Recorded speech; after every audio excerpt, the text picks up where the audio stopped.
Үйде бар нәрседен салат дайындайтын боламыз. Қайырлы күн, құрметті оқырмандар. Лайк басып, каналыма тіркеліп, қоңыраушаны басып, достарыңызбен бөлісуді ұмытпаңыздар. Бізде бір қияр қалды, 200 грамм ірімшік, сыр қалды, және де 4 жұмыртқаны пісіріп алдық. Осылай барлығын үлкен теркадан өткізіп аламыз.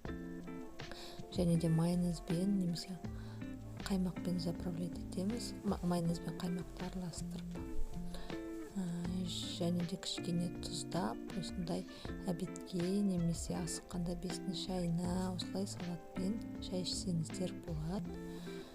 Келесі видеомда қандай видео көргілеріңіз келеді, комментарияға жаза кетіңіздер. Рахмет, видеоны соңына дейін көргендеріңізге, және де осылай тәрілкеге әдемілеп салып, үстелге жіберетін боламыз. Сау саламат болыңыздар. Рахмет.